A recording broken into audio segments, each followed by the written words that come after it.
السلام علیکم، میں شہزاد اقبال تفہیم اردو کے پلیٹ فارم سے حاضر ہوں،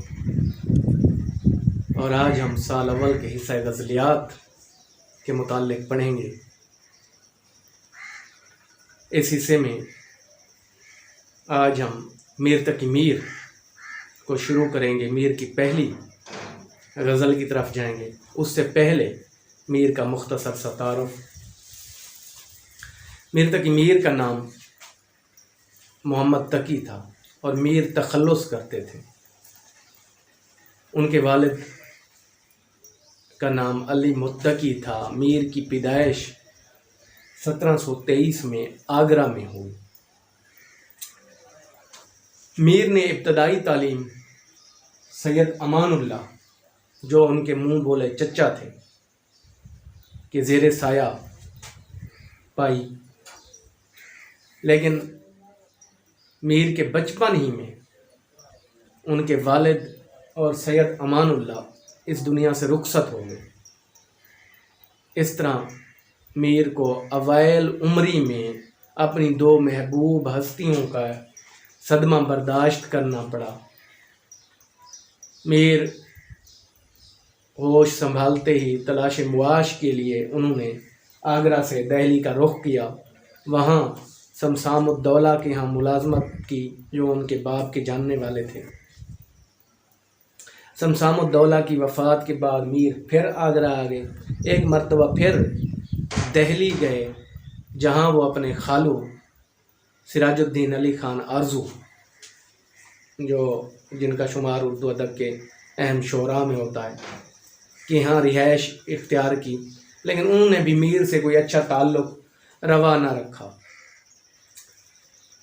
پھر دہلی میں جب انتشار پھیلا، یعنی ہم دیکھتے ہیں کہ 1739 میں نادر شاہ دورانی کا حملہ، اور اس کے بعد 1756-57 میں احمد شاہ ابدالی کا حملہ، تو ان حالات کے زیر اثر میر نے دہلی سے لکھنؤ کی طرف ہجرت کی۔ لکھنؤ میں میر نواب آصف الدولہ کے دربار سے منسلک ہو گئے، وابستہ ہو گئے، اور لکھنؤ میں ہی 1810 میں انہوں نے وفات پائی اور وہیں مدفون ہیں۔ میر کی تصانیف کی بات کی جائے تو میر نے اردو میں 6 اور فارسی میں 1 دیوان چھوڑا ہے۔ دیوان غزلیات پر مشتمل ہوتا ہے، اور دیوان میں صرف غزلیات ہی شامل ہوتی ہیں۔ اس میں غزلیات کو ردیف کے اعتبار سے الف بائی ترتیب سے رکھا جاتا ہے۔ اردو شعراء کا فارسی زبان میں ایک تذکرہ لکھا، نکات الشعراء کے نام سے۔ آپ بیتی فارسی زبان میں ذکر میر کے نام سے لکھی، اور ایک رسالہ فیض میر شامل ہے۔ اب ہم میر کی غزل کی طرف چلتے ہیں۔ میر کی پہلی غزل کا پہلا شعر ہے: جس سر کو غرور آج ہے یا تاج وری کا، کل اس پہ یہی شور ہے پھر لوہا گری کا۔ تاج وری، تاج پہننا، تاج پوشی، تخت و تاج۔ لوہا گری، کسی کے مرنے پر رونا پیٹنا، ماتم کرنا۔ اچھا، تو مفہوم دیکھیے، جس شخص کو آج اپنے تخت و تاج پر تکبر ہے، کل اس کے احباب اس کی لاش پر ماتم کر رہے ہوں گے۔ اب بنیادی طور پر 2 چیزیں میر نے بیان کی ہیں، ایک تخت و تاج پر غرور اور تکبر، اور دوسرا تخت و تاج کے ساتھ ساتھ اس دنیا کی ناپائیداری، یا ہر ذی روح کو یعنی اس دنیا سے رخصت ہونا ہے، جانا ہے۔ تو اب دیکھیے، اس دنیا، جب یہ دنیا ہی فانی ہے، تو اس میں موجود چیزوں میں سے کس کو پائیداری حاصل ہو سکتی ہے؟ انسان کو جب اقتدار حاصل ہوتا ہے تو یہ قدرتی بات ہے کہ وہ اس کے نشے میں مست ہو جاتا ہے، اور غرور اور تکبر اس کی